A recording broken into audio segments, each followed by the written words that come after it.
This is the 150th edition of NDLA's Open Forum on X Space, and I'm your host, Femi Baba.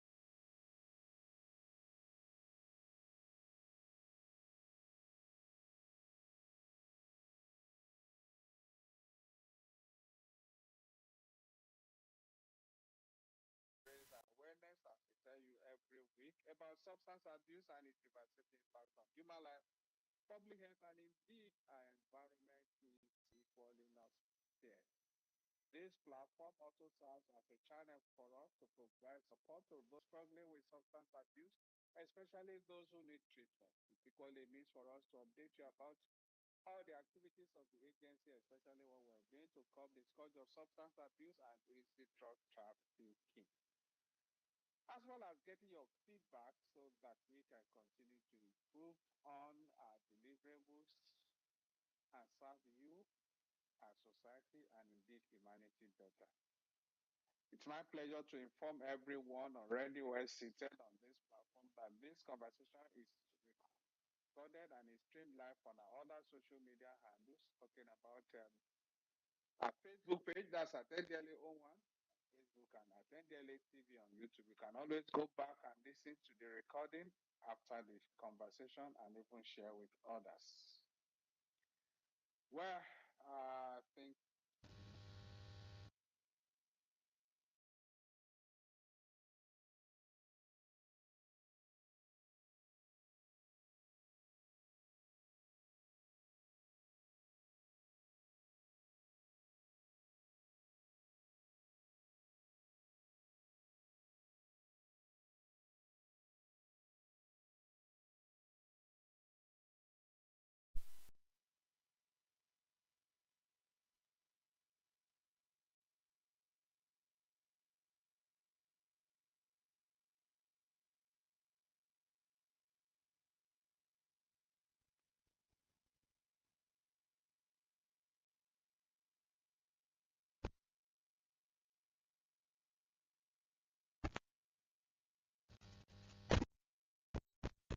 From Canada, others in Lagos, Nasarawa, Borno, Niger, Ogun, Gombe, Kaduna, Kogi raids. A Chinese businessman, Leong Tak-yu, and an 80-year-old grandma, Mrs. Grace Ekpeme, topped the list of arrests made by operatives of the National Drug Law Enforcement Agency, NDLEA, nationwide interdiction operations, leading to the seizure of consignment of Colorado, a synthetic strain of cannabis hidden in Moi Moi sachets, and Canadian Loud, another strong strain of cannabis concealed in canned food items imported from Canada. Leon was arrested by NDLEA operatives at the arrival hall of the Murtala Mohammed International Airport, MMIA, Ikeja, Lagos, on Friday, 25th July 2025, based on actionable intelligence. The suspect, who arrived Nigeria from Bangkok via Dubai, UAE, on Emirates Airline flight, is a Chinese national, neutralized and based in Malaysia, but flew to Thailand where he picked two suitcases filled with 50 parcels of loud weighing 26.10 kilograms before heading to Nigeria via UAE.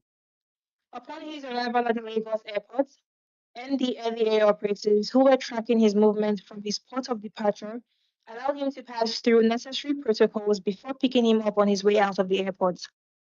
The octogenarian grandma, Mrs. Grace Ekpeme, was arrested at Edet Ansar Street, Bayside, Calabar South, Cross River State, with over 3 kilograms skunk in the early hours of Saturday, 26 July, following intelligence on her drug dealing activities.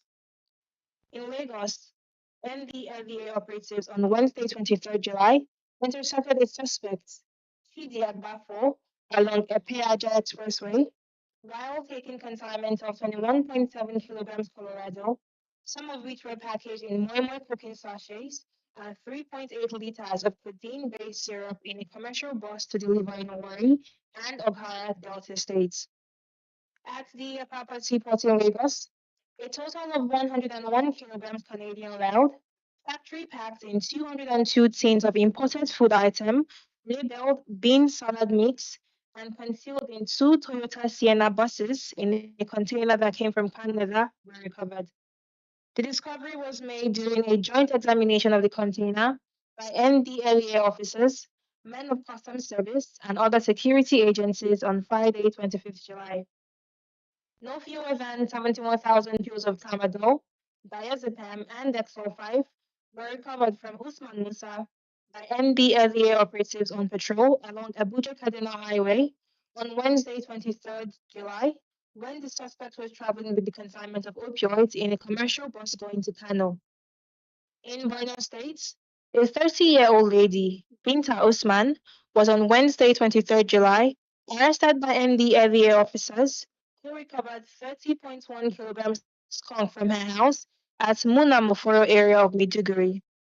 A follow-up operation later led to the arrest of her accomplice, Bala Abdullahi, in the same area of Borno State capital on Friday, 25th July.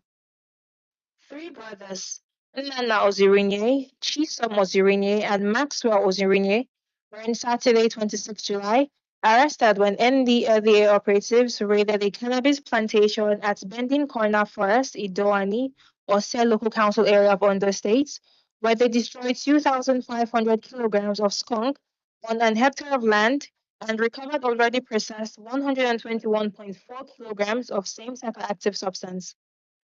In Edo State, NDLEA officers on Wednesday, 23rd July, raided the Asakpa community in Benin City, where they arrested a 26-year-old lady, Bright Sunday Okon, and recovered various quantities of Colorado, loud, Arizona, and skunk, all strains of cannabis as well as methamphetamine from her, while a total of 105.4 kilograms skunk was recovered by NDLEA operatives from an abandoned Honda car marked ABC 204KM in Keffi, Nasarawa.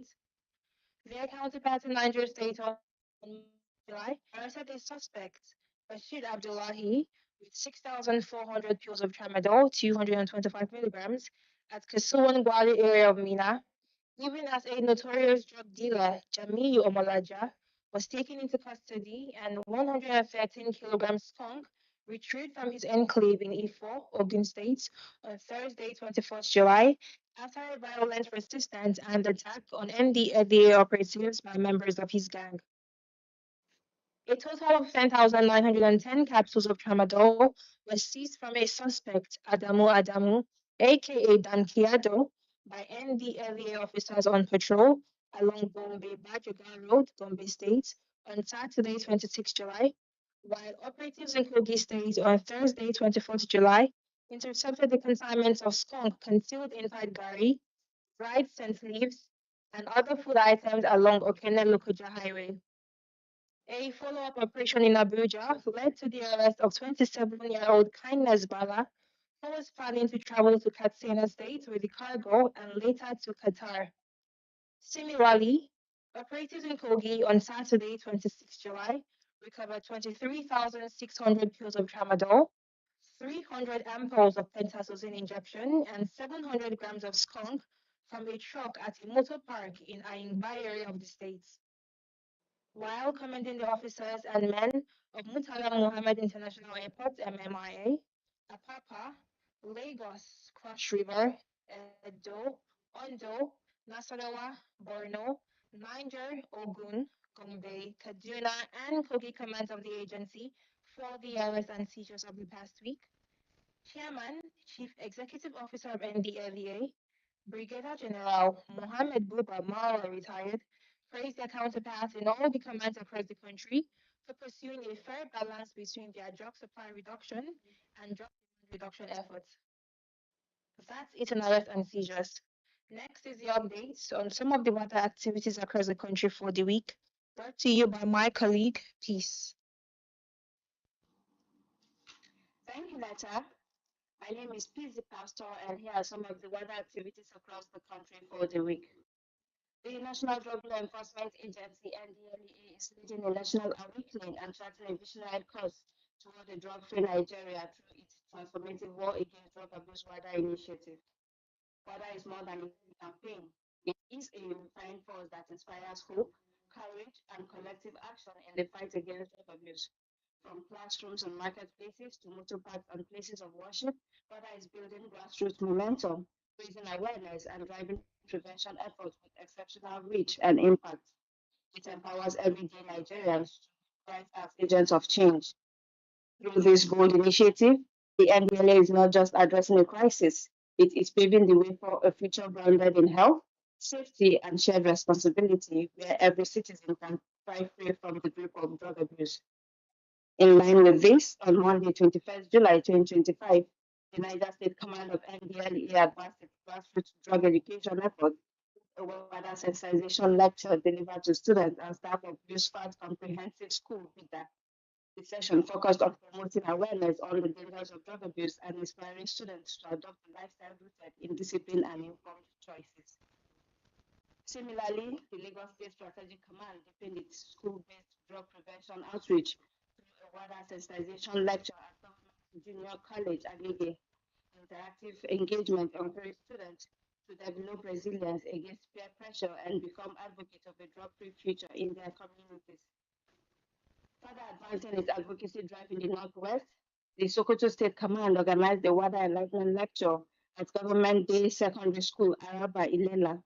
The session highlighted the power of early education and peer mentorship in combating drug-related challenges among youth in rural communities. Meanwhile, the Ebonyi State Command extended its commitment to the educational sector by hosting a wider enlightenment lecture at Beacon Christian Academy Ngudo, Afikpo local government area. The event underscored the academic, moral, and societal dangers of drug misuse, urging students to pursue excellence through self-discipline and conscious decision making. Building on the day's outreach effort, the Oyo State Command expanded its anti-drug advocacy by delivering a wider sensitization lecture at Komu Babode High School. Babode is the Shiwaju local government area. Students and staff received vital information on the signs, risks, and long-term consequences of substance abuse, while being motivated to champion healthy lifestyle practices among their peers. On Tuesday, 22nd July 2025, the Zone 6 Command of the NDLEA in Kaduna State organized a wider advocacy lecture for students and staff of Kaduna Capital School. The sensitization drive aims to strengthen youth resilience to drug-related temptations and reinforce the importance of education and integrity in national development. On the same day, the Kaduna State Command extended its drug prevention outreach to the security sector by delivering a wider enlightenment lecture to officers, men, and new recruits at the Nigerian Army Depot area. The session emphasized discipline, duty, and the role of military personnel in upholding a drug-free society, both within and beyond the barracks. On Wednesday, 24th July 2025, the Anambra State Command paid a significant wider advocacy visit to the traditional rulers of the Oka and Upo communities. His Royal Majesty Obi Gibson Unwosu Ezeuzu, the second of Oka, and His Royal Majesty Igwe Robert Eze Okofia, the sixth of Upo. The session reinforced the critical role of traditional leadership in drug abuse prevention and community mobilization for social change. In like manner, the Zone 9 Command delivered a wider sensitization lecture at Aries Polytechnic, Apata, Ibadan, Oyo State. The interactive session engaged students and staff in the academic and societal risk of substance abuse while encouraging peer-led advocacy and responsible citizenship. On Thursday, 24th July 2025, the Enugu State Command intensified its school-based awareness campaign with a wider enlightenment lecture. The session promoted informed decision making, academic focus, and value based drug temptation among secondary school students. Tapping the week's activities, the Jigawa State Command conducted a wider enlightenment lecture at Government Day Secondary School in Kudu. They lack practical tools for identifying and resisting drug influences students to act as agents of positive change within their schools and local communities. My name is Pete, and you over. All right, thank you very much there, Peace and Neta. Welcome back from the news highlight segment. At this point, we should have our guest speaker move to the table now so that I have a seamless transition from this end to him so that he can make his presentation. But before then, let's remind ourselves about some of the rules guiding our engagement on this program today. Please note that when we approve you to be on the speaker's panel, ensure that you remain muted until after the presentation by our guest speaker and then start inviting individuals to unmute themselves, make their contributions or ask their questions.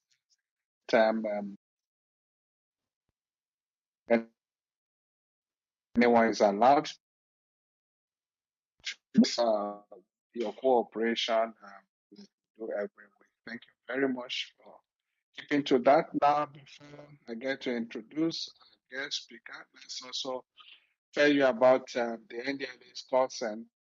This platform provides psychosocial support services to people, especially those struggling with substance abuse or their friends, their family members, wherever they may be in any part of the country, down to the rural communities and our cities.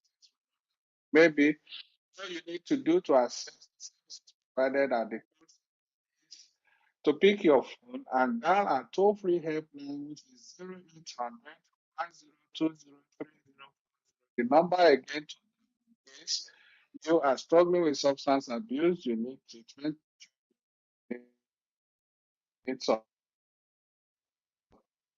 or you substance abuse, you don't know how to go about getting support or help for him or her. All you need to do right in the comfort of your home is to call a toll-free helpline. Immediately call 0010203040. You are not paying for the call, the bill is on us, so feel free to call and talk. At the other end, the call you have experts, but our counselors, clinical psychologists, psychotherapists, and psychiatric doctors who are there, who are the center, working 24/7, every day, every hour, week. All you need to do is to dial the number and then they'll be available to speak, guide you, support, and assist. Apart from that, we'd also like to tell you that at the call center, if you don't speak English or please feel free. Experts they can also pick your call and talk with you. Any of the three major Nigerian languages that is outside Yoruba Igbo. This is part of our efforts to deepen the availability of this service right across every community across the country. That is our commitment to the leadership of the agency, especially the chairmanship executive Mara, who has made this possible. So everyone can take advantage of this and support, seek help via this platform. That's that. Now let's introduce our guest speaker. I think we need to invite our guest speaker to come on the speaker's table now. We stay on the listener's side. Okay, while we work on him to move to switch over to the speaker's corner, let's formally introduce him. And he will be speaking to us today on a key and important topic that is understanding faith-based solutions to drug use prevention, treatment, and relapse. There are quite a lot of efforts going out there, going up across to provide support to people who are in need of that, especially those who are struggling with substance abuse, those who are struggling with addiction, those who need help, those who are battling with relapse, all of this. We're looking at another side of support services, another side, another intervention to all of this, apart from the medical based, medication assisted, and all of those things. We're considering faith based solutions, faith based interventions.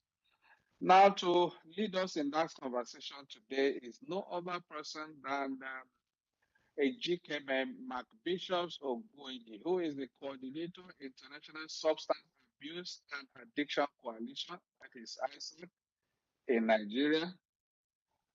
Indeed, Ejikeme is an internationally recognized expert in substance use prevention, treatment, and recovery. Since 2021, he has served as the Nigeria coordinator for the International Substance Abuse and Addiction Coalition, ASAC, where he leads national efforts to integrate scientific best practices with faith-based approaches, including training curricula, national partnerships, and contextualized community models for prevention and recovery.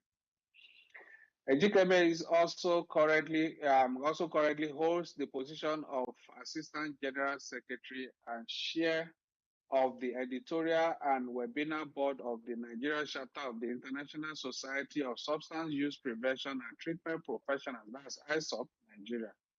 In this role, he contributes to program development and national capacity building initiatives that enhance Nigeria's multidisciplinary response to drug demand reduction. Ejikeme is the founder of Life Challenge Nigeria and then Reclaiming Futures Nigeria, through which he has led significant efforts to address substance use across diverse populations.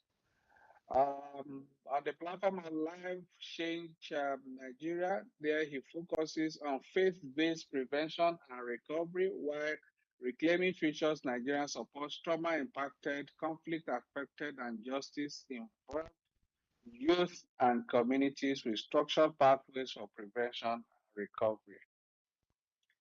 Under his leadership, both organizations have designed and implemented evidence-informed programs supported by local stakeholders and international donors, including competitive funding from the U.S. Embassy Abuja here and the U.S. Department of State.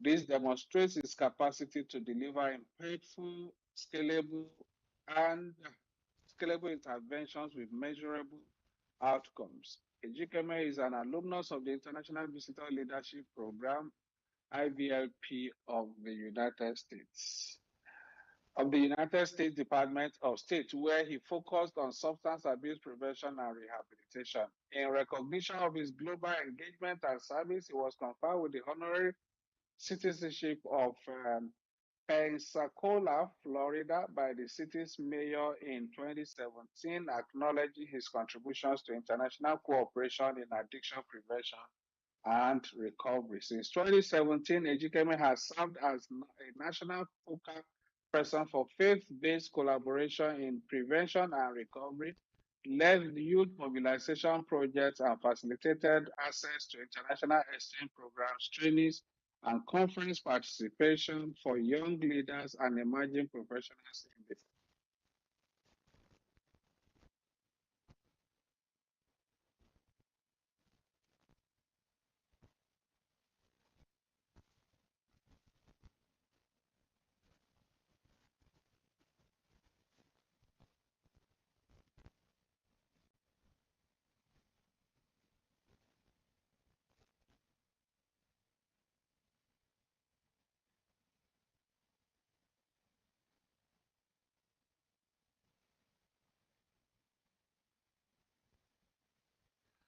Okay, let me come again. Ejikeme holds professional certification in leadership and management in health. That's at the University of Washington, USA. Universal Prevention Curriculum, UPC. Implementers Series Core Track, Family-Based Prevention Specialty Track, Evidence-Based Prevention, and Workplace Policy Universal Treatment Curriculum, UTC, courses 1, 2, and 8. Only those in this field will probably have a good understanding of that.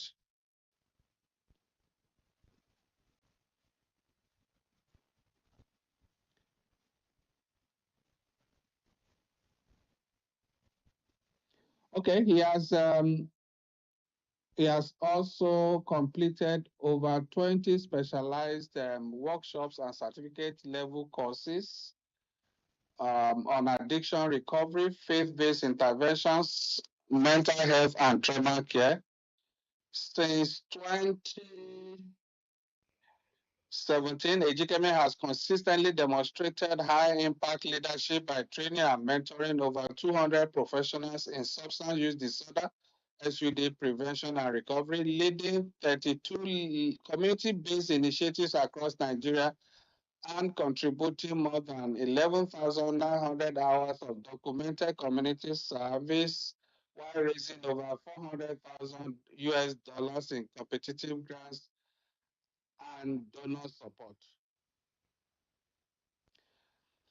Please join me in welcoming Ejikeme McBishop's Ogweji as I invite him to unmute himself now while we listen to him for another 30 minutes, then about discuss our topic for today, that is understanding faith-based solutions to drug use, prevention, treatment, and relapse. It's a pleasure to ask you to please go ahead with your presentation. Thank you. Yeah, thank you so much, Baba Femi. I hope I'm audible enough. You are loud and clear. Please go ahead. Yeah, thank you. And good afternoon, everyone. I'm very glad to be here today. And whether you are sitting in the quiet corner of your home or driving through the traffic, or you're joining us from the office, I want you to know that you are very, very important to this conversation. And to the MDLE, I want to say thank you for opening up this kind of space.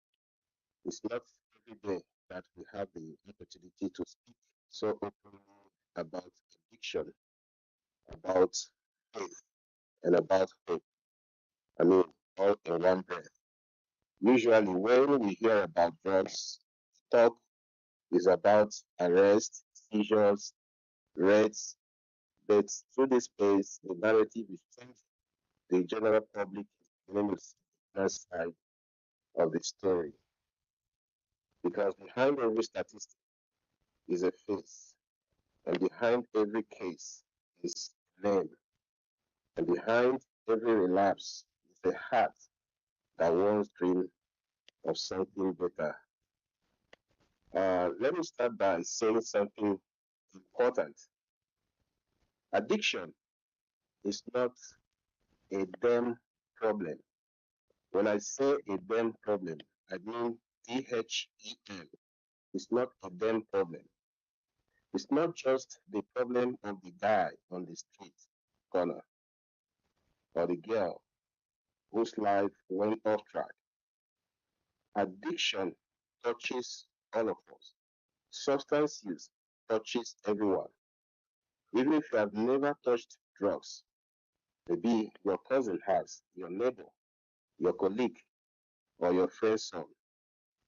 And here's something I've learned over the years. No one wakes up in the morning and says, today, I want to ruin my life. It doesn't work like that. So addiction is really about the drug itself. It's about the pain underneath, emptiness, the wounds we carry in silence. And that's why faith has a role here. Because faith doesn't just tell us what not to do. No, faith gives us something to live for. One of the things I love about our country, Nigeria, is that we are deeply religious people. Yes, we have our tensions, we have our disagreements, we have our distance, but at the heart of it, we share certain values. And one of those values is the belief that life is sacred, the belief that the mind is a trust and the body is not something to be destroyed. I'm going to focus majorly on the two main religions we have in Nigeria. That's Islam and Christianity. And in Islam, Allah says something in the Quran, in Surah Al-Ma'idah, chapter 5, verse 90. There it says, O you who have believed, indeed intoxicants, gambling, sacrificing on stone altars to other Allah, and divining arrows are but defilement from the work of Satan. So avoid them that you may be successful. And when you go to the scriptures, the Bible, in the book of Proverbs, chapter 20, verse 1, it tells us, wine is a mocker, strong drink is raging, and whoever is led astray by it is not wise. Now, these are two different books telling the same truth, telling us that the mind is a gift from God. And if the mind is clouded, the heart cannot see clearly, the soul cannot connect deeply, and the life that God intended for us begins to slip away. But here is something I must be honest about it. Sometimes in our religious communities, we make the mistake of seeing addiction only as a moral failure. We usually say he is weak, she is stubborn, they have no fear of God. And when we think like that, we push away instead of bringing them closer. The World Health Organization and the UNODC describe addiction as a chronic treatable health disorder. What it means by chronic is that addiction doesn't just go or disappear overnight. And by treatable, it means that it is not hopeless. But also say that addiction is rarely just about biology. It's about our environment, our relationships, our opportunities, and yes, our spiritual life. Now, let me put it this way. Imagine a house with a cracked foundation.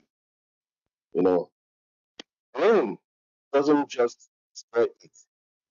What rain does is find its way in the cracks that were already there. And this is the same way it happens with addiction. Addiction doesn't just appear out of nowhere. Addiction slips in where there's already a met need, where there are hurts, in broken families, in loneliness, and in hopelessness. Now, drugs don't create the weakness, they take advantages of weaknesses that are already existing in someone's life. By faith, connection, and support, these tools that I've just mentioned are the tools that can repair the crack, not from the outside, but from within. This is how healing happens.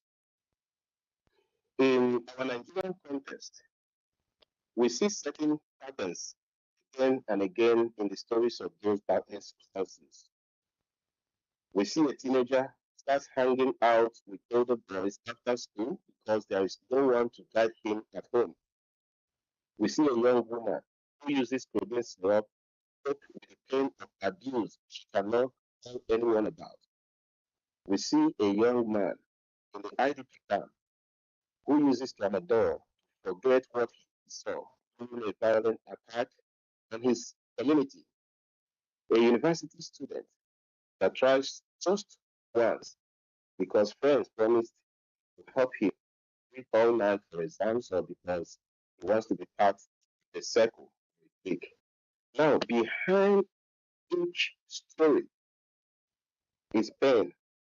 Behind each of these stories is addiction, is loneliness, peer pressure, unemployment, unmet needs, and sometimes deep spiritual hunger. And our faith traditions have tools to speak to each of those needs if we are willing to use them with wisdom. I want to briefly share a story of Sadiq.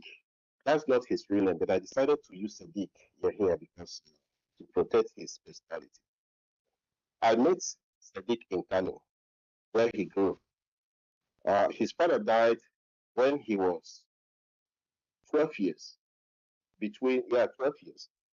His mother struggled to keep the family afloat. Sadiq was very bright in school, but by JSS3 he started skipping classes. He fell in with a group of older boys who hung around the market. That's where he first died Ramadan. And while we were having a conversation, he told me, it makes you strong. That's what they told him. You can walk longer and feel no pain. So at first, when he tried it, he said that it felt like a secret power, but soon he couldn't feel normal without it. When his mother noticed it, she cried. His older brother shouted at him. Neighbors were whispering and gossiping with him. These attitudes did not change Sadiq, but rather he just felt more alone. He got more withdrawn. And then one Friday, an elderly man from his mosque where he worships saw him at the market looking very weak. Instead of scolding him, the man said to Sadiq, I need your help with something very important. I want you to come and help me. So he asked him to come to the mosque that evening. When Sadiq arrived, they sat in a corner and the man started having a heart-to-heart conversation with Sadiq, listened to his story without any judgment, without shouting at him, without blaming him. And after everything, the man told him, the way you are living your life now is not the way that Allah created you to live. And the man advised him.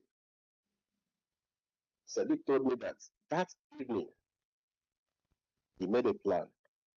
He started attending a Quran study group. A week later, the man introduced him to a tailor who agreed to take him in as an apprentice. And slowly, Sadiq reduced his Ramadan use. Though he relapsed once or twice, but he kept coming back to the man.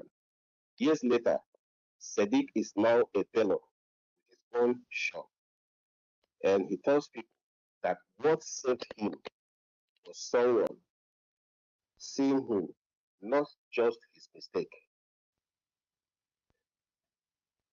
Now, I want us to look at the three ways that faith-based solutions can really handle demand reduction. And the first part is prevention. Let's be honest, it's far better, as we all know, or as it is very popular within the drug demand reduction circle, that's to stop a young person from taking that first step into drug use is better than to try and pull them out years later when the chains are tight around them. They say that an ounce of prevention saves a pound of treatment. And here's the good news. Faith communities are already in the perfect position to prevent drug use. You don't need to be the hospital. You don't need to be a scientist. You just need to be intentional with what God has already put in your hand. The United Nations Orphan Drugs and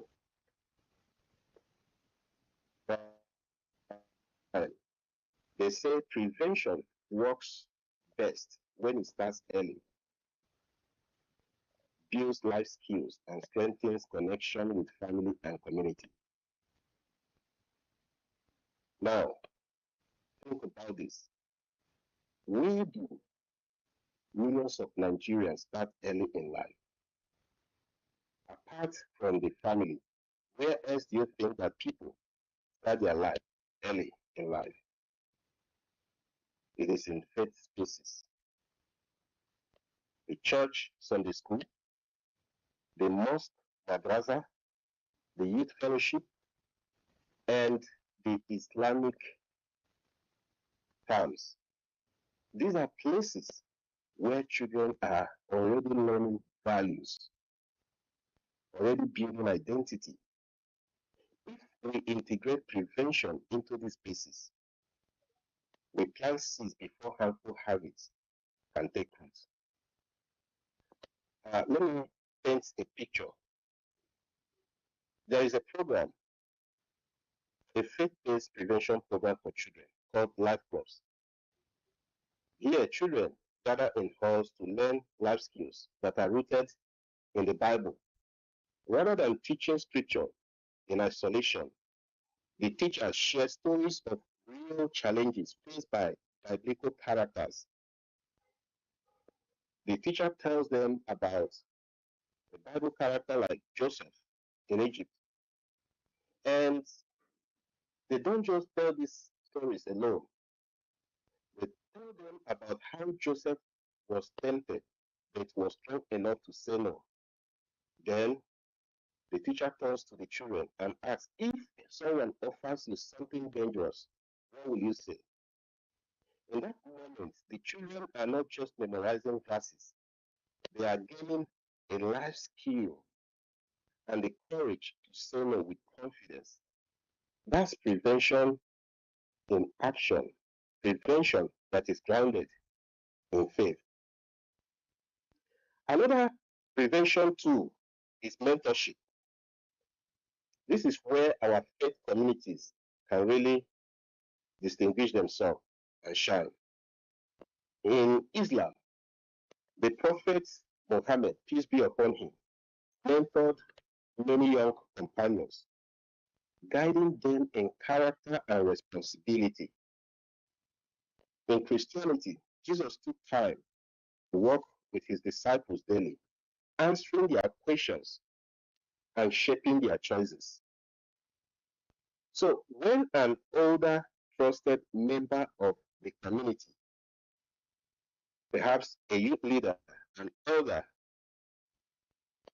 in the women's fellowship, takes a teenager under their wing in on them and listens to their struggles, it reduces the chance of that teenager drifting into bad company. That is mentorship. Because the reality is, if we don't mentor our youth, the streets will. And the streets don't care if they end up broken. And that is why we really need to take this mentorship very seriously.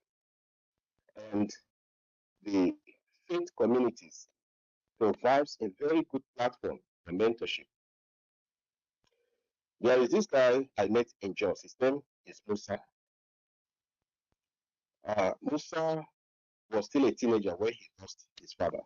His mother was doing her best to take care of the family bets. She was selling tomatoes in the markets, and she comes back home very late.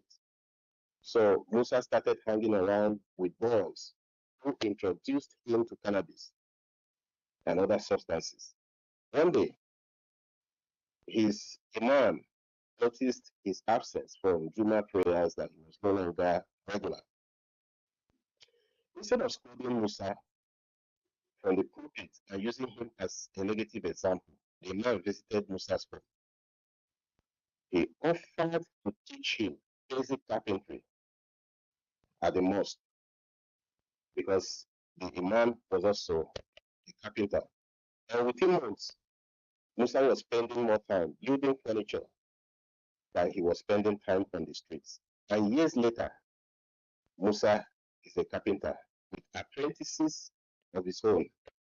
And when I met with him, he told me, I stayed because someone believed I had value.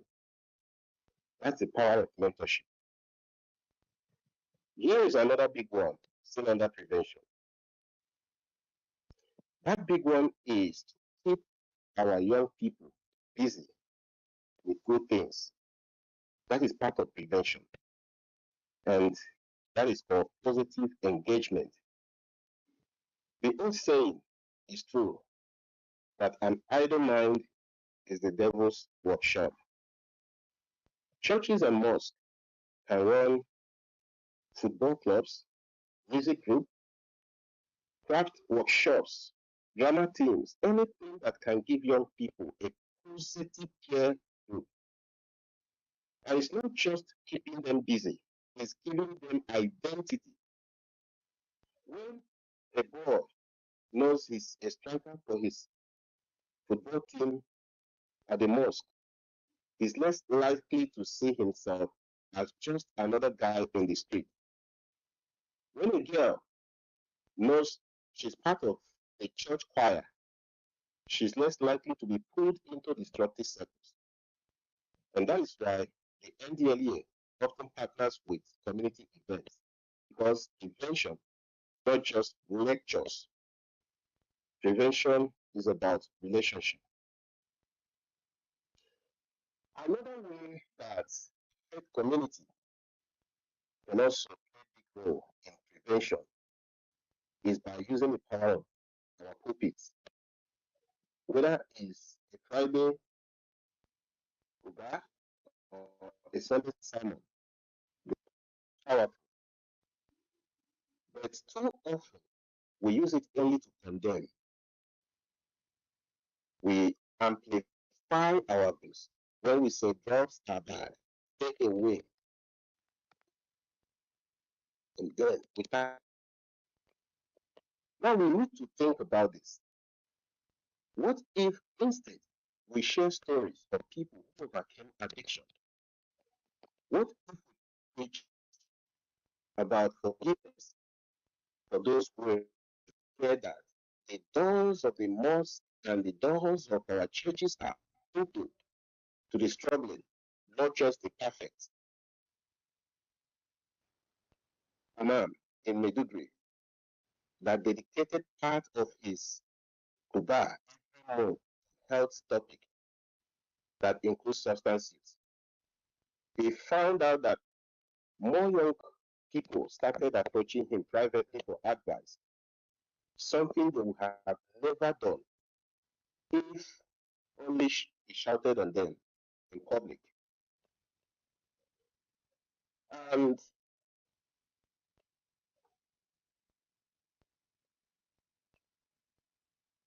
this is something special, prevention, and we can really do that.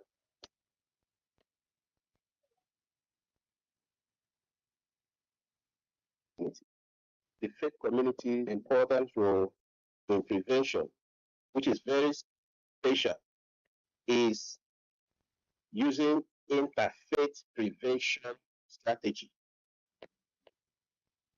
You see, drugs don't care if you are a Muslim or if you are a Christian. Addiction does not respect denominational boundaries. That means if it doesn't respect its denominational boundaries, it can fight it together. Uh, I had a story, someone shared it in one of our meetings, that in Jos an imam and a pastor co-hosted a youth football tournament. Before each match, they held short talks about choices, peer pressures, and the dangers of drug use. The youth saw that adults from both faiths were united in protecting them, and that unity was very powerful in motivating them into responsible lifestyles. So, when we stand together on something like prevention, it sends a message that's louder than any street corner peer group. We can use interfaith prevention strategy as a very strong peer pressure, positive peer pressure to influence our young people. And another prevention still is we should not power of young people reaching out, teaching their fellow youth.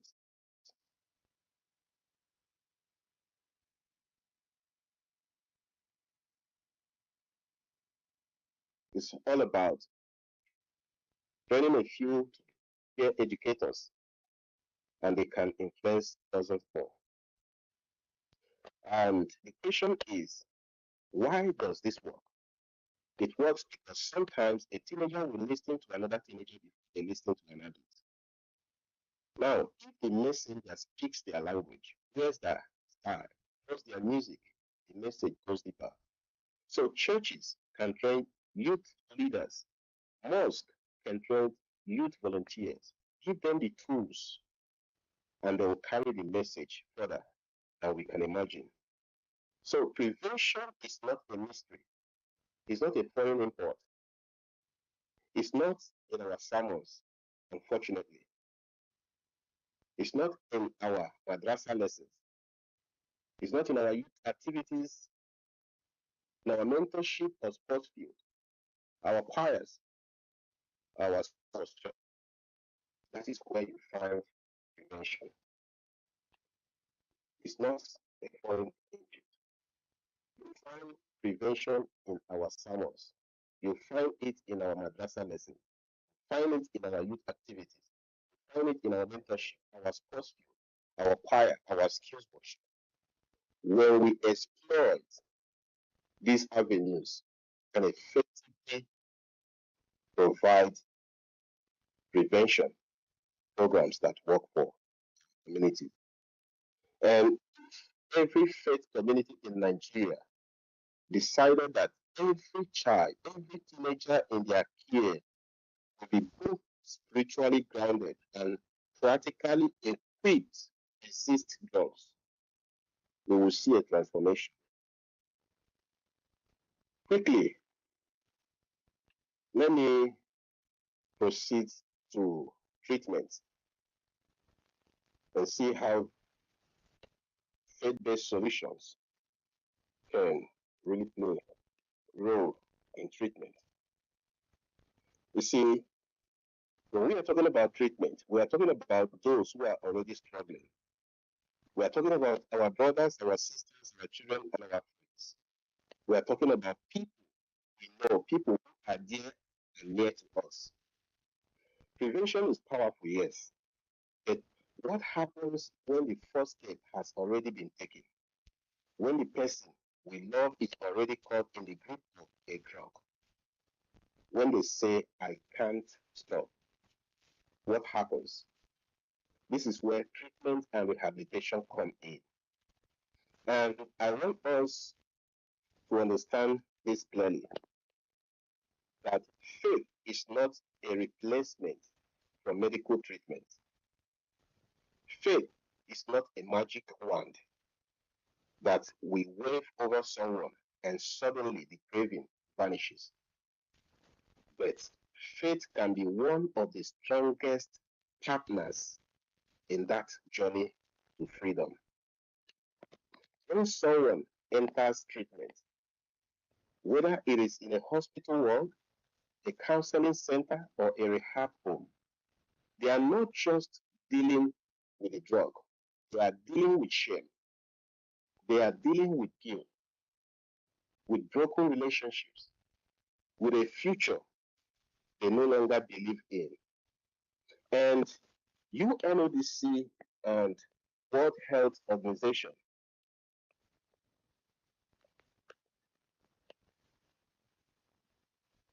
call this whole person approach, which means for effective treatment to be provided, we must treat the body, the mind, and spirit together. That is what the whole person approach is all about. Now, medical treatment can help the body heal. Counseling can help the mind recover. But faith speaks to the soul. And when the soul begins to hope again, the whole person becomes stronger. In many faith-based rehabilitation centers, there is a practice of regular spiritual counseling. In Christian centers, pastors or chaplains might visit residents every week, pray with them, and guide them through Bible study. In Muslim context, imams or Islamic scholars may recite Quran with patience, explain relevant ayahs about patience, repentance, and self-control, and help them reconnect with prayer. See, this spiritual counseling is not just about telling them, don't do drugs. It's about showing them God still loves you. Your life is not over. There is mercy for you. Because, let's be honest, the guilt that comes with addiction can be heavy, sometimes heavier than the withdrawal symptoms. So, if we don't lift that guilt, people often give up before they truly recover. So, the good news is that faith can lift that guilt like nothing else. I met Chinedu in Abuja. So Chinedu some time ago was in a rehab somewhere in the southern part of Nigeria after many years of abusing codeine, marijuana, and other substances. So one day, during morning devotion at the rehab, the chaplain read from the Bible. If anyone is in Christ, he is a new creation. The old has gone, the new has come, which was from the book of 2 Corinthians chapter 5 verse 17. Chinedu told me that for the first time, when he had that scripture read to him, he believed that he could be new. And that belief gave him the strength to finish treatment.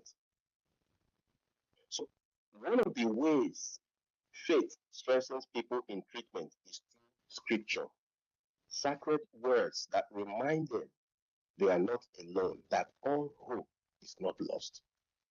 And for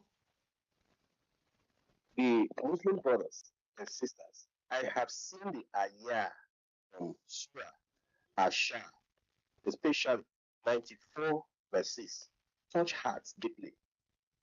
There, it says that indeed with hardship comes ease. You see, this particular surah is a promise that says your suffering is not permanent. And a lot of people have testified how it helped them to understand that they were just going through a phase while they were in treatment and gave them that strength to keep hoping for the better in the future. Now, for the Christians, I have also seen how 2 Corinthians 12 verse 9 resonates. That portion of the scripture says, my grace is sufficient for you. My power is made perfect in weakness. This tells them your weakness is not the end. It can be the place where God's strength shows up the most.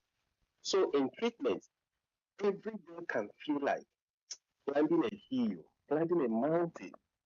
But these scriptures becomes like water along the way that they drink from to energize themselves to keep climbing until they get to the peak. In Nigeria, we are blessed to have several faith-based rehabilitation centers doing remarkably amazing works. In the Christian context, there are Kadam, that's Christ Against Drug Abuse Ministry, supported by the Redeemed Christian Church of God. We have local communities. We have Abilam Camp in Enugu. They not only help people detox, but also provide vocational training and spiritual discipleship. And of course, I just mentioned a few. And in the Muslim context, there are centers attached to Islamic foundations that integrate Quranic study, daily prayers, and mentorship from older, respected members of the community. So these centers understand that when someone leaves treatment, they don't just need to be drug free. They need skills, they need community and spiritual grounding to stand strong in the real world. I want to point out this important thing. That is, recovery is not just about the person. Recovery is about their family too. So many people in treatment are scared to go home because they fear rejection. Families were hurt and disappointed, and those families may not know how to trust again.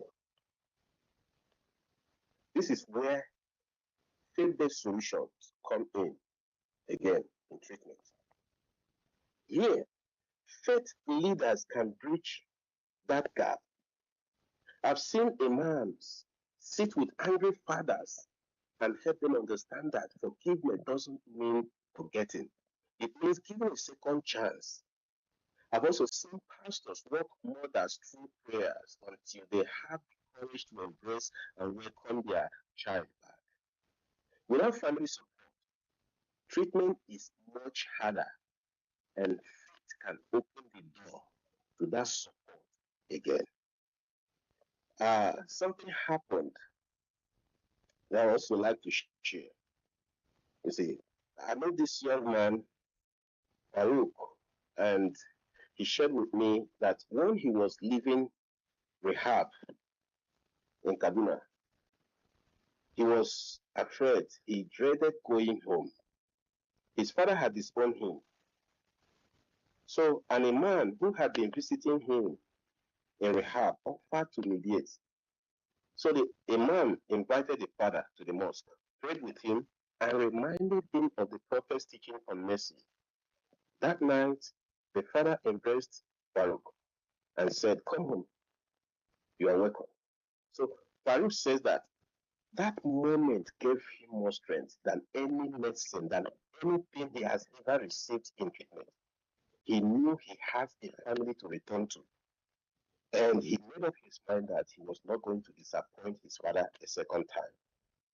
So, family support is another way that faith can really provide effective solution to treatment.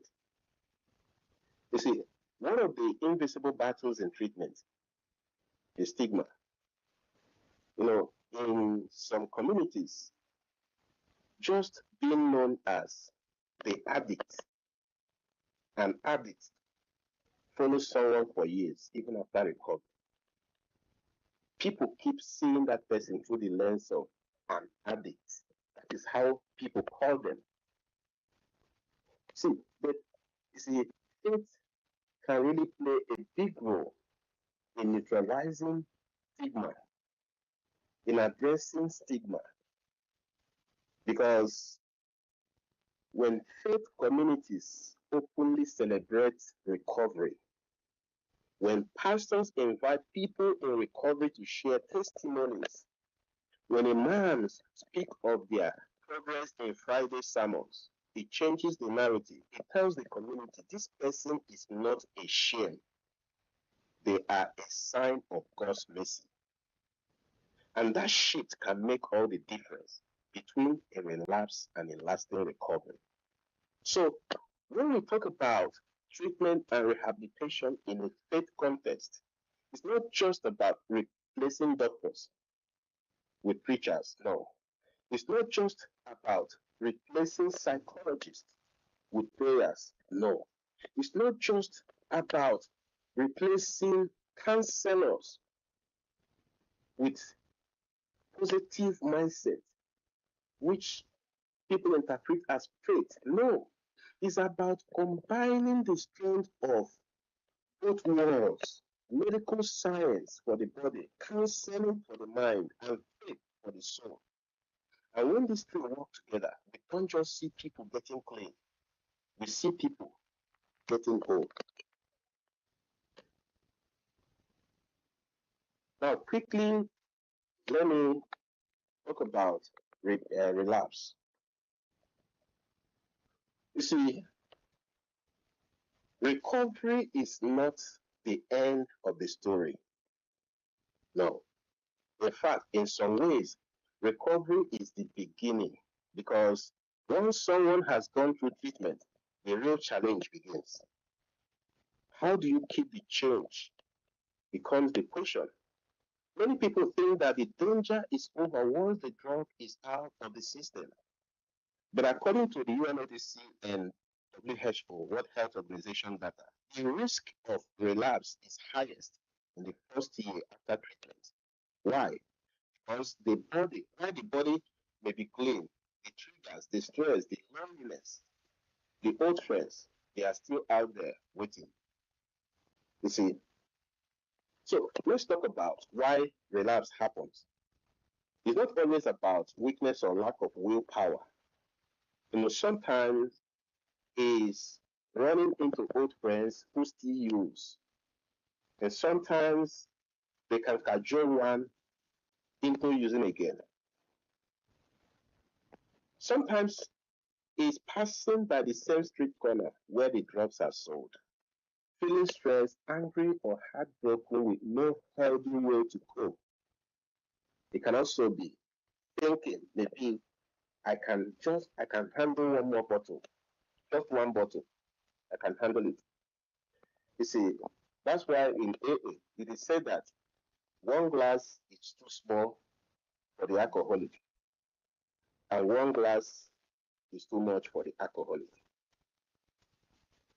So these are some of the things that can set people into relapse. Now, here's where faith can be a shield against relapse, a protective factor.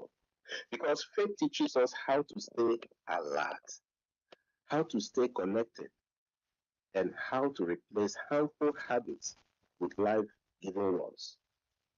In Islam, there is this concept of taqwa, that is the concept of God consciousness, being mindful of Allah in every situation. It's not something you turn on once in a week at Juma. No, no, no. It's something you carry into your daily choices. And when you come to Christianity, Jesus spoke about abiding, staying connected to Him like a branch to a vine in John chapter 15, 45. And again, this is about daily connection. So for someone in recovery, this daily faith practice becomes like a protective factor, a protective fence around their mind and heart. Morning prayers, evening devotions, Quran recitation, Bible studies, these are not just religious duties. They are anchors that keep a recovering person steady when temptation tries. At Sarah, sometime at a conference, and she was sharing her story. At that time, she was recovering from substance. She told me that the first thing she does every morning is to read Psalm 23 aloud. When she reads it, it reminds her of who she belongs to. And she tells me it's hard to run back to drug when I've already spoken to God at the beginning of the day. So that becomes like a protecting shield for Sarah. So one of the most effective relapse prevention tools is accountability. That is not walking the journey of recovery alone. It is very, very effective. So in some Christian communities, this looks like a small group that meets every week to share their struggles, accountability groups, groups that come together to pray and encourage one another. And in Muslim context, in some of the Muslim contexts, it's called halakha, Halqa. That's a small Quran study circle where members notice if someone stops attending and check in on them. I once attended one in Malaysia, and from their testimonies, they said that it is very, very effective. So accountability is not just about spying or controlling someone. It's about having people who care enough to notice when you are drifting. But here is something that surprises many people. One of the best ways to stay clean is to serve others. Apart from accountability, serving other people is another way to maintain recovery. When someone starts using their story to encourage others, when they volunteer in their churches, they volunteer at the mosque, they find purpose. When they volunteer in their community. And purpose is one of the strongest relapse preventers. One of the strongest. So, Okay, so thank you. Can you our time is past now. Let's see if we can wrap up in another 3 5 minutes. Is that possible? okay. Yes, so that we can have interaction because others will need to contribute and ask questions. That's why I just asked that. It's okay. Thank you. Beyond that, social integration and aftercare is also very vital. That is, person who has gone through treatment, who has survived withdrawal, they have learned new coping skills, they have even found strength through faith. But now they are standing at the gates of the rehab center. And beyond that gate is the world they left behind, the same neighborhood, the same challenges, the same temptation. You see, so aftercare and social integration are so important because if we don't help them rebuild their lives, they are setting them up to fall right back into the hole they also have to climb out. And that is where recovery capital comes in.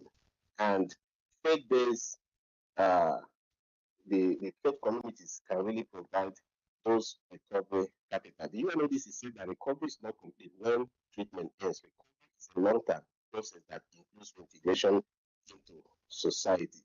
So communities are uniquely placed to step into this gap because we are built for community for support and for restoring dignity. Maybe in the course of the achievement one of two. Thank you.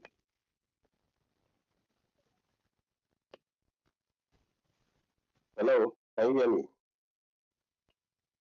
Hello. Yes, all right. Thank you very much, dear. Our guest speaker, J.K.M.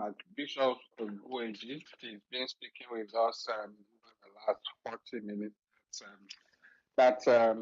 You're almost leading us into the spiritual realm at a point, then you brought us back again. Thank you very much for that. I appreciate the presentation. Okay,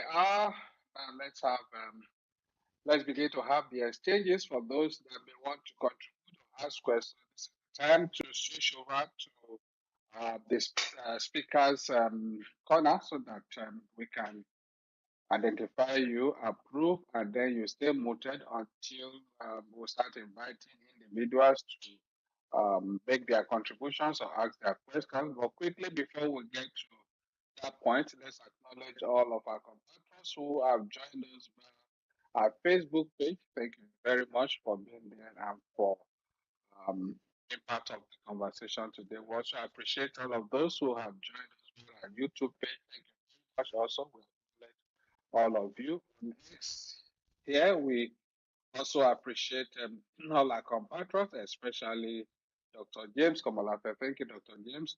Dr. Temi Olunloyo. Thank you very much, Dr. Temi Olunloyo. Suleiman Adamu Adamu. Thank you, Prince. As a Shimokai, Princess Shimokai, quite some time. Thank you very much. We know the difference in time.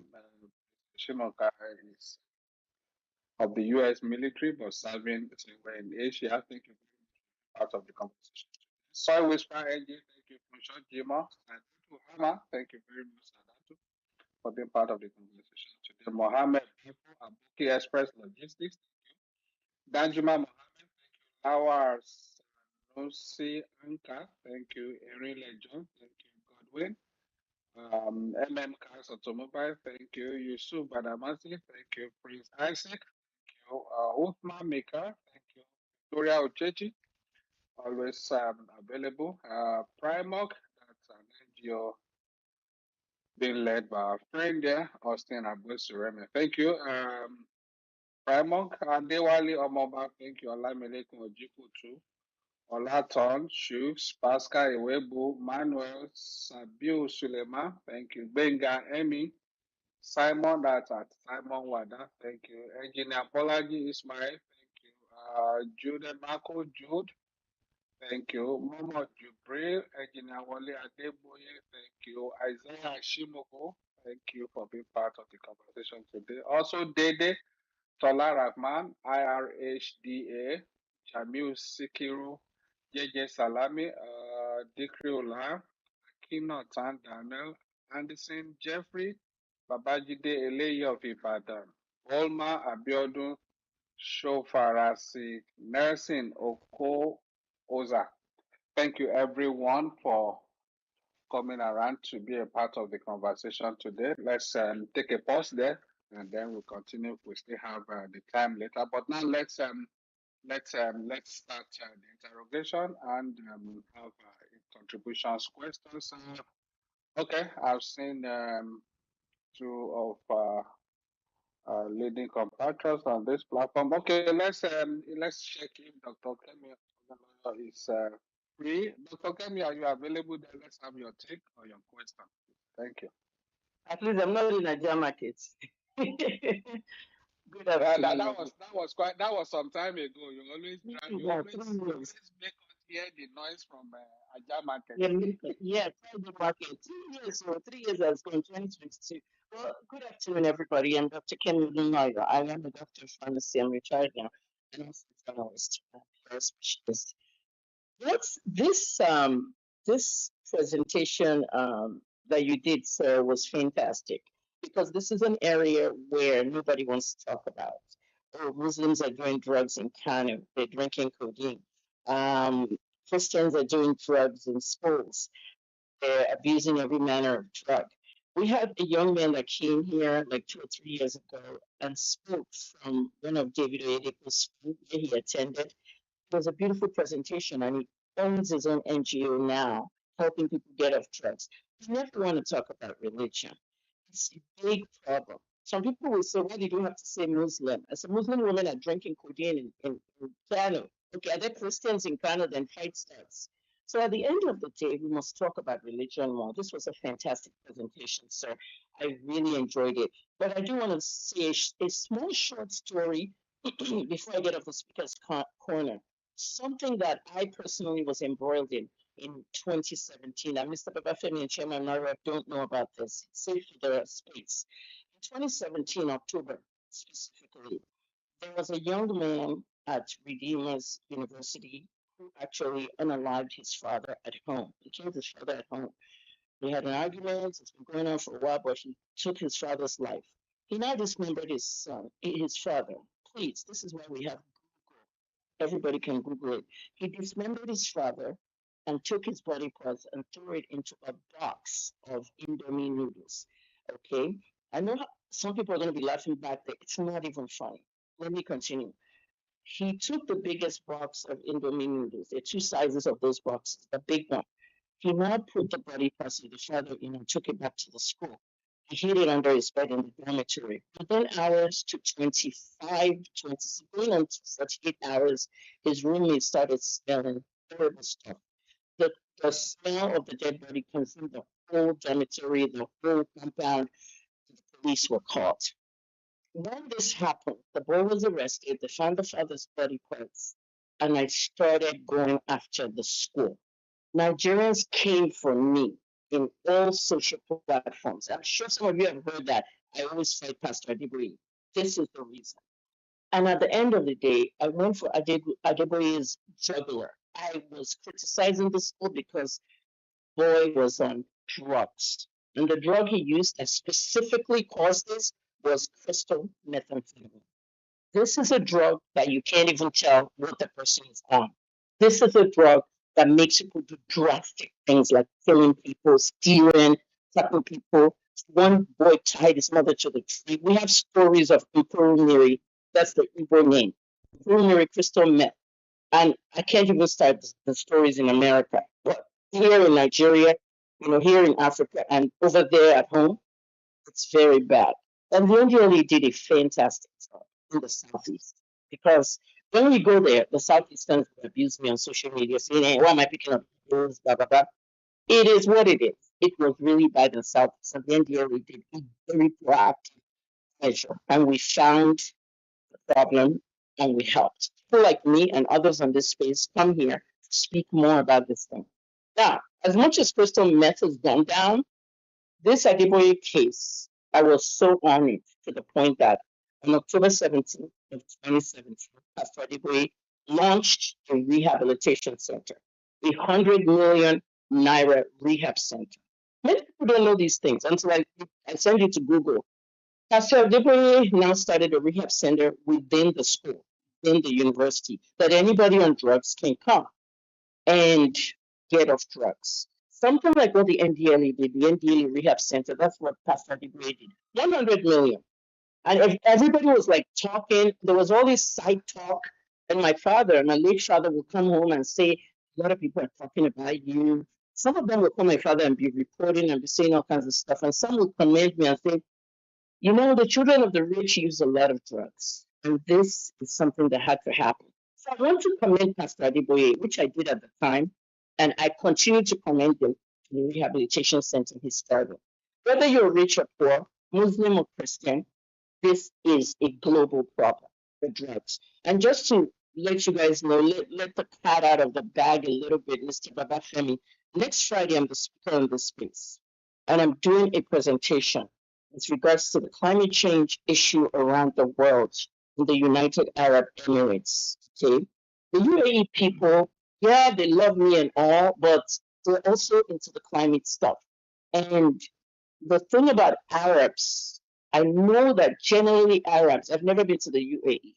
Okay, one of the things I know about the Arabs is that they don't like drugs.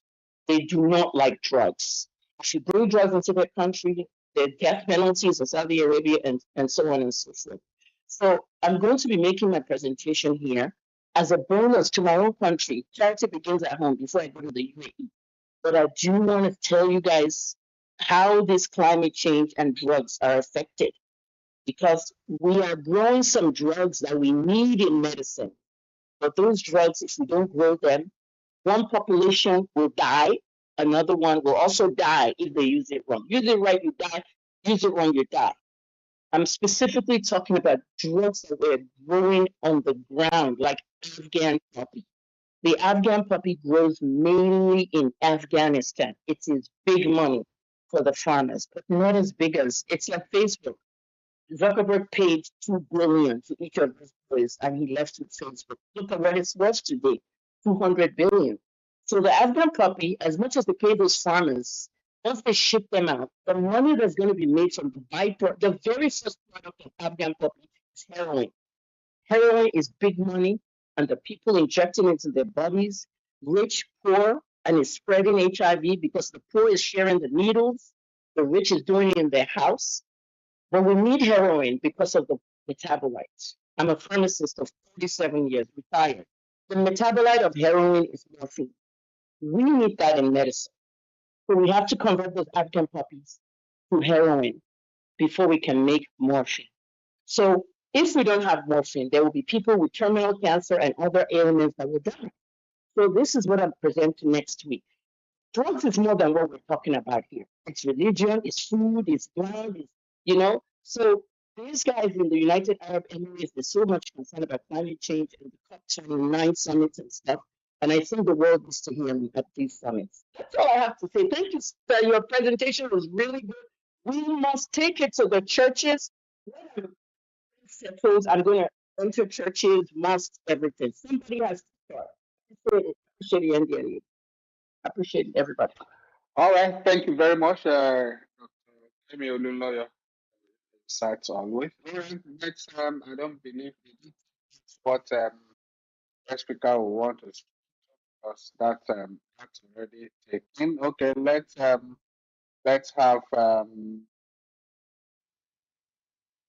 quite a number of questions in our DM for guest speaker, but let's have the contribution or intervention from the speaker. Please go ahead.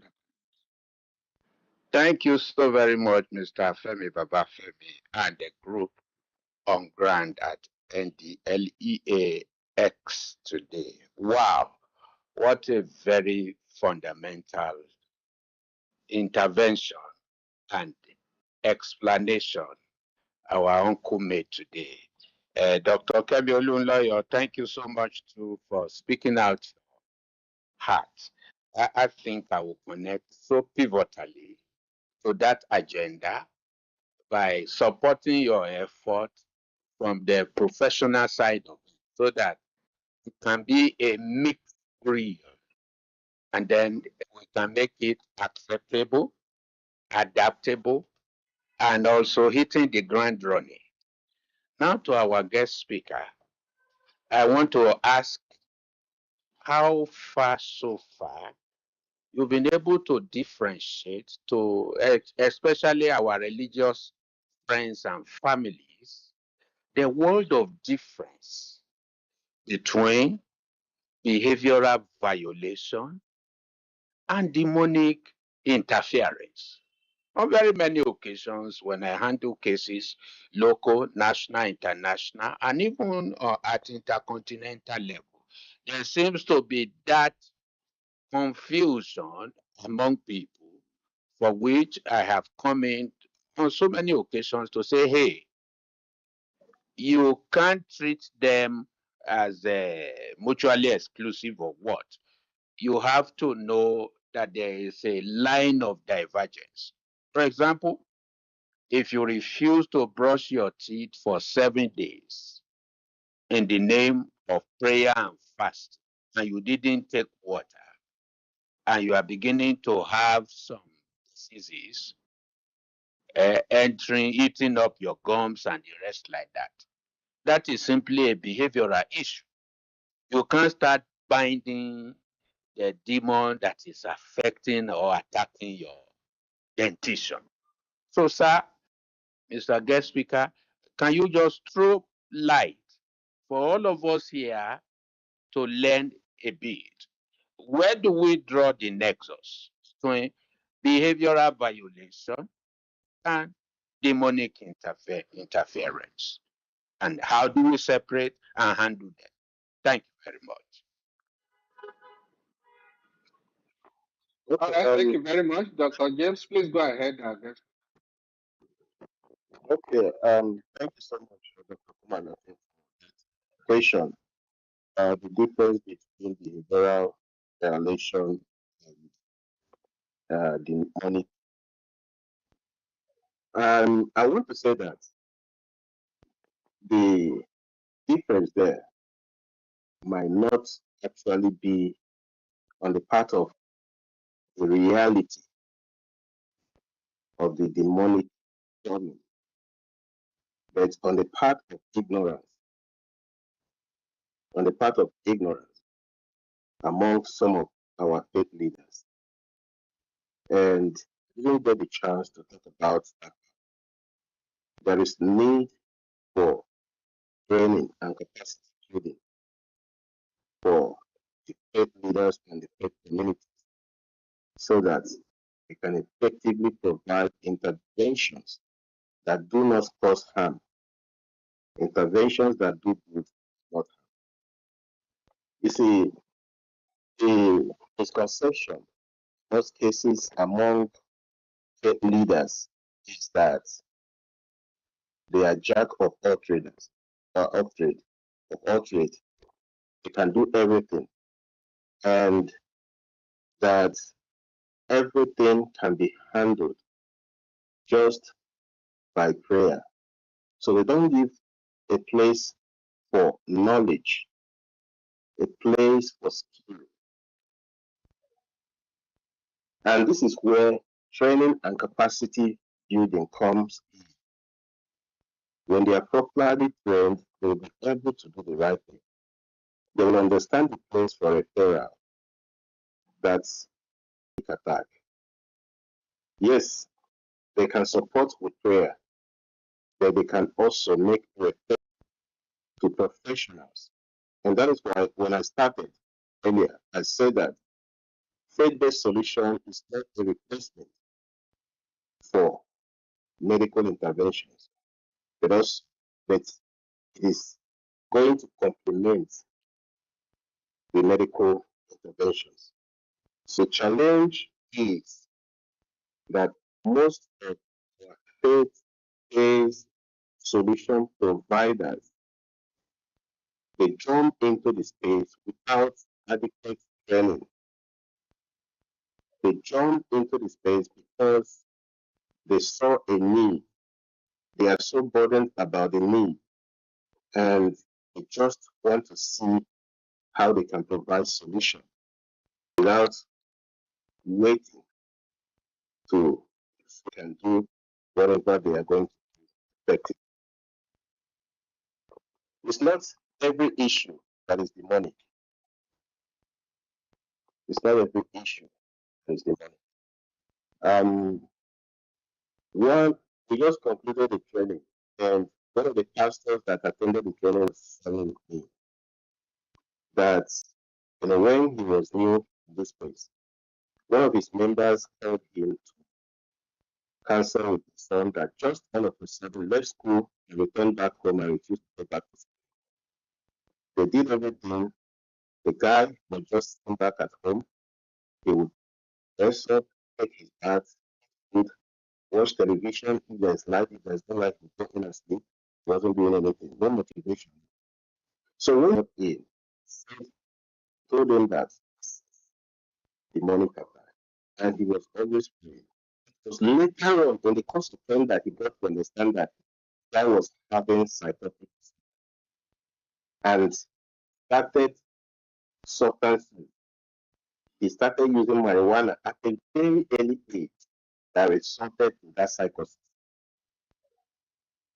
And that was when he now went back to confess to the parents. This is the problem that your child is having. Though God can still intervene if he chooses to. This is the problem. It doesn't have any medical remedy. Thank you. All right, thank you very much, dear, Mr. Jikeme. All right, I believe Dr. Malafe is okay with that. Okay, let's quickly take some questions from GM. Let's have okay, Janet, and okay, commending GKM for the presentation, and then asking, can faith-based interventions stand alone, or would you say they are more effective when combined with or psychological treatment? Okay, please go ahead. The answer is yes.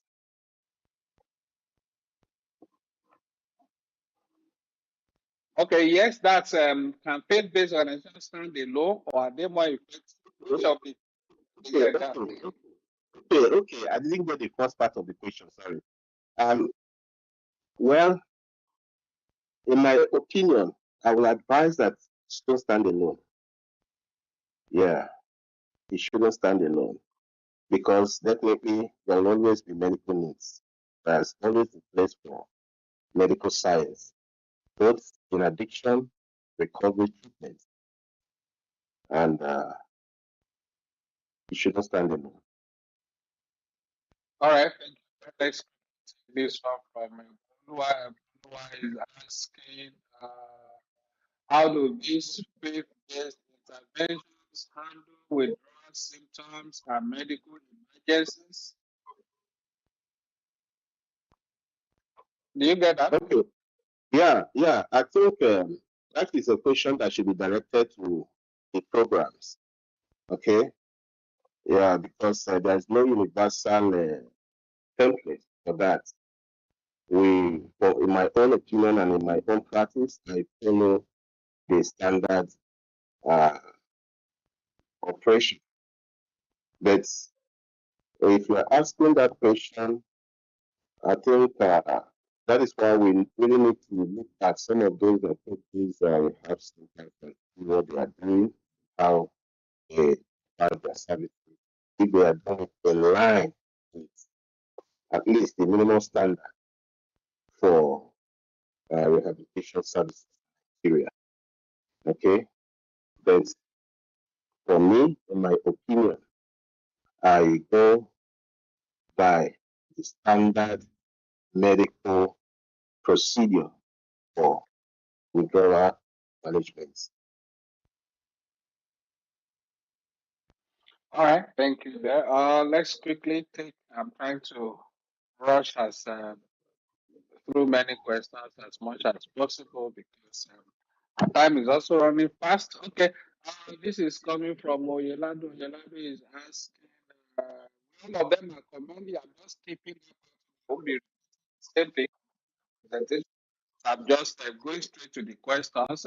This Oyelado is asking, can faith-based programs address underlying addiction issues?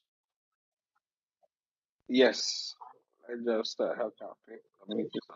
Okay, let's just leave it at that one Can question. Please faith-based, go ahead. please, please, Yes, can you repeat? can faith-based interventions address underlying addiction issues? Oh, the line is breaking from my end. Okay, let me repeat again. Can faith-based interventions address underlying addiction issues? Yeah, they can, because when you are talking about underlying addiction issues, you are talking about one or two, you know, domestic violence. You are also talking about when you use trauma in general. You can do that because when you go through the scriptures, there are scriptures that help to address all of this, and it does. And also, um, it has also been proven that uh, recovery groups go beyond stopping the behavior, you know, to address the underlying issues. Like I mentioned, like what Dr. the first doctor that spoke, what she's, you see, nobody knows why that young man started using substance in the first place. There are quite a lot of women who are going through domestic violence, especially here in the north, and they go into substance use. I met one woman, so when I went into her room, I saw a lot of substances hidden under her bed, and she was explaining to me that her husband doesn't allow her to leave the house. The husband doesn't allow her to do anything. And the man was violating her, was abusing her, and wasn't feeding her where he was supposed to be fed. And because of that, she reached out to friends to smuggle those substances in for her to be able to use to cope with the traumatic experience she was having at the domestic violence. So when she was telling us this, we went to the husband, we had a conversation with him, and also involved his pastor. So when the pastor was involved in this situation, we were able to talk to him and advised him, and the man listened and changed way from the way he was treating the wife. And the wife was allowed to go back to the church. She was allowed to mingle with the society and everything. And because of that, she stopped automatically from using that substance. Of course, we know there are a lot of other underlying issues like genetic predisposition. In terms of that one, I don't think that faith-based solution will really take care of that. But then there are still environmental and social factors, which of course issues can also address. Growing up in a home where addiction was present and because of that you think it was normal and the child begins to use. Yes, faith-based solutions can address those ones. Peer pressure solutions can address those ones. And then we also talk about poverty and lack. Yeah, faith-based solutions can address those ones because I didn't get to mention them. The churches from faith-based NGOs and uh, set up um, employment opportunities where people can use to earn sustainable livelihood. And when they do that, really be a means of addressing. And another thing, yeah, it can still address it because unmet emotional needs is another underlying issue when we're talking about the underlying issue, like unmet low self-esteem, difficulty with intimacy or connection, shame or guilt. I think we touched it during the presentation. Loneliness and isolation. Yeah, web-based solutions can really help those. It's not all of them. There are some that can help to address. When you're talking about the one that has to do with genetics, the ones that has to do with serious mental health issues like schizophrenia, borderline personality disorder, bipolar disorder. I'm not sure if I'll be able to handle those ones. And that is why we need the medical science working alongside faith-based communities, right? Holistic addiction prevention, recovery, and treatment services. Thank you. All right, thank you very much there, Mr. Ejike, man. Let's quickly take this one from Khartoum. Khartoum is asking, how do faith-based approaches differ from secular methods in addressing substance abuse, especially now that it's obvious you are preaching that both should be complementary at their points of divergence. Okay, do you get that? Yeah. Okay. Yeah. You see, when we're talking about faith-based, the core belief is that healing comes through spiritual transformation, which often involves surrendering to a higher power. That could be God or anything person believes. Okay. So that is faith-based. There is focus on God. There is focus on prayer. There is focus on forgiveness. Faith-based solutions emphasizes forgiveness. They emphasize their redemption, you know. And faith-based solutions are often linked to religious communities, to churches, to the mosque. Okay. And in some cases, they see addiction as a moral or spiritual brokenness. It disconnects from God. And that is why they emphasize the reconnecting back to God, spiritual transformation as a means of healing. Okay. And when we are talking about secular, you see, the core foundation of secular solution is that addiction is a medical, psychological, or behavioral condition. It's not a moral failing.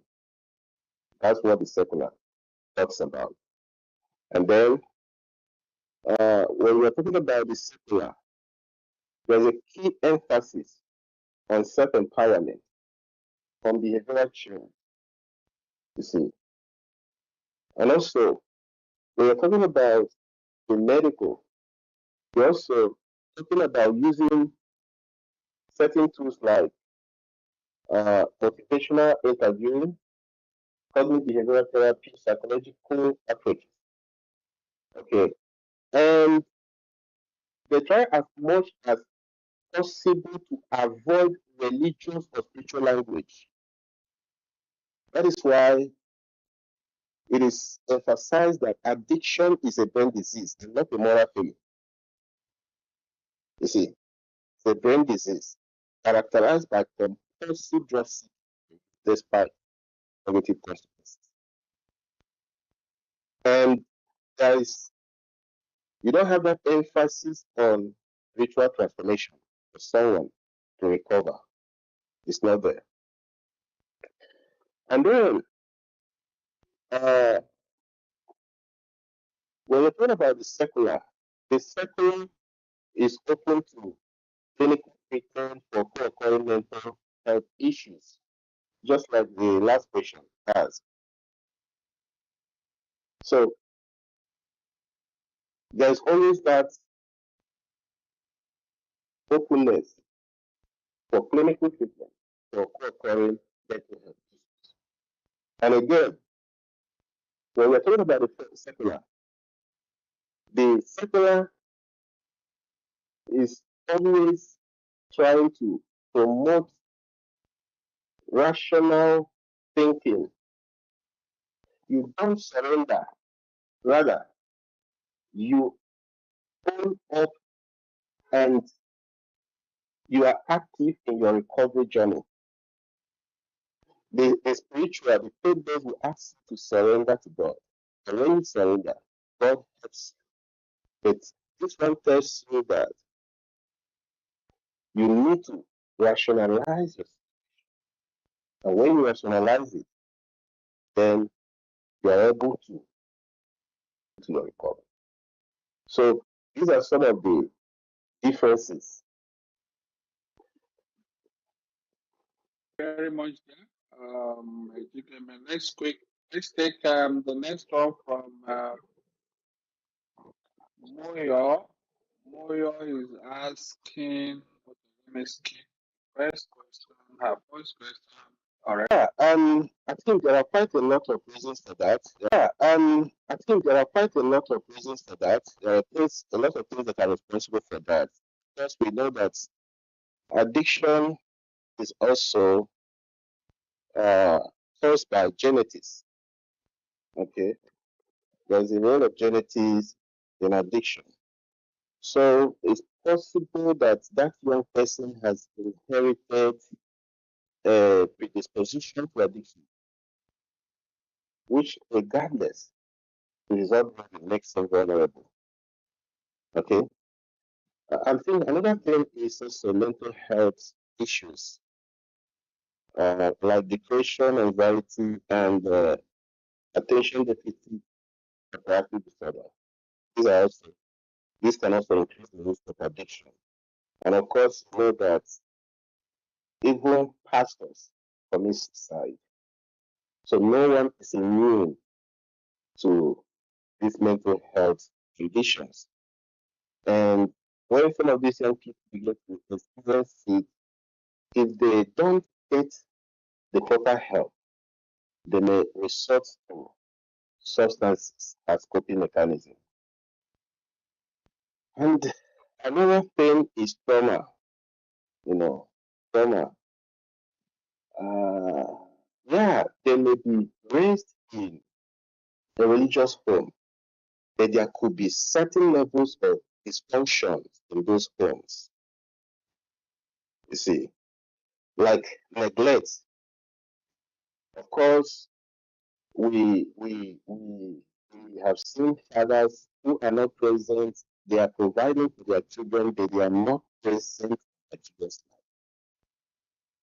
because they are working so hard to provide for the family.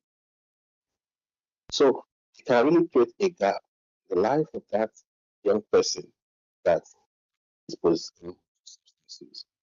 And of course, we also know that some parents could be authoritative because they are religious. I was having a conversation with someone yesterday, and he was telling me this person has finished his master's and is about to go for his PhD. And he said that every time the father calls him, the father is complaining that he's no longer attending their church, and that he does not come home, he doesn't change, he starts attending that church.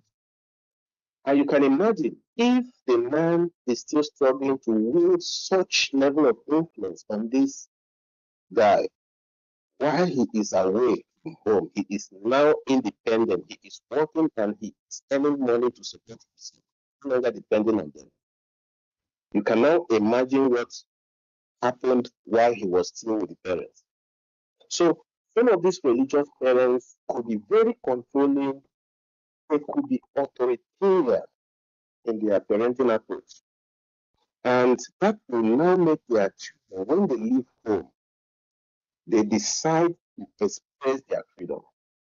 And in most cases, they do that to rebel against their parents. So these are some of the issues. Okay. And another thing is, you see, young people of today are battling with a lot of things. You see, I went to a place, and after speaking there, a young man came to me and told me that he's doubting, he's having serious doubt about his religion. So this issue of identity, issue of doubts, can really be a strong force that make them vulnerable. And of course, temptation is there, peer pressure. By the time the young person leaves home, by the time the young person goes outside, the peers try to superimpose their opinion on whatever opinion that the parents have impacted in him. They water it down to make him believe that he should accept their own. And another thing is that, you see, some of these young people, they start using substances when they left home for school, especially tertiary institutions. And of course, you understand that when they get to those environments, they experience a lot of changes. Challenges also come. And sometimes when they call their parents, the parents will just tell them, pray about it, let's pray about it. So they don't give them adequate support that will help them to handle those situations. You see, they don't expose them to effective and healthy coping strategies that will help them to deal with their everyday challenges. See, so, and sometimes too, you understand that there is no honest space for discussion between some of these youths and their parents while they were still at home. So some of the questions that were bothering them were not properly addressed. They don't talk about, I went to a home. The way they were raising their children is that anytime they see a movie where somebody lights up a cigarette or somebody raises up a glass of alcohol, they will ask the children, yeah, change it, change it, change it. But they have never educated them on tobacco smoking. They have never educated them on alcohol. So you see that in that family, there is no safe space for honest discussion to address these issues and to build healthy coping strategies in these young people. So that by the time they go out, they become highly vulnerable. You see, so let me stop here because of our time. All right, thank you very much there. Ejikeme Mark Bishop Ogbueji has been speaking with us, has been with us for the past 2 hours, and he's been speaking with us for more than an hour now. Thank you very much. Indeed, he's an internationally recognized expert in substance use prevention, treatment, and recovery. He's been serving since 2021 as the Nigerian coordinator for the International Substance Abuse and Addiction Coalition, ISAC. As- and apart from that, he's also the current Assistant General Secretary and Chair of the Editorial and Webinar Board of the Charter of the International Society of Substance Use Prevention and Treatment Professionals. So, thank you very much for your time, for your great insights. We also like to appreciate all our compatriots that have spoken on the space, Dr. Cameron Lawyer and Dr. James Komolafe. Thank you very well. Let me also appreciate my colleagues working with me. Sing here, Rita, Musa, Francis, Dele, Victor, Lemon, Mahmoud, Kumbi, Blessing, Comfort, Polan, and the rest of you guys. Thank you very much for all you are doing. We appreciate your support. That's the most we can go today on this conversation. Next week, same time, that's Friday, 3 to 5 p.m. is another time. Well, somebody has already given out, let the cat out of the bag, but then definitely coming up with a promo in the course of the week. As we often say, it's Friday, but then we appeal to each and every one of us not to let down our guard, as we will say, thank God it's Friday. But then, yes, unwind and relax, but then please let's ensure that we don't go or don't do those things that give us momentary pleasure and then would regret them. I mean, we have some regrets to deal with all the days of our lives. Let's ensure that we avoid and abstain from substance abuse, especially. If you care, if you want to know much about the activity, website is there. That's www.ndle.gov.ng. And you can also gain more insight on our social media handles. That's at NDLE01 on Facebook and at NDLE TV on YouTube, at NDLE_Nigeria on X, Instagram, and TikTok. Once again, we appreciate all of you for your time, especially those who are joining us from far distances where there are where we have time difference. Thank you very much for the sacrifice and the time to share with us, to be with us on this conversation. We'll see you next time. Have a good, wonderful weekend. Bye.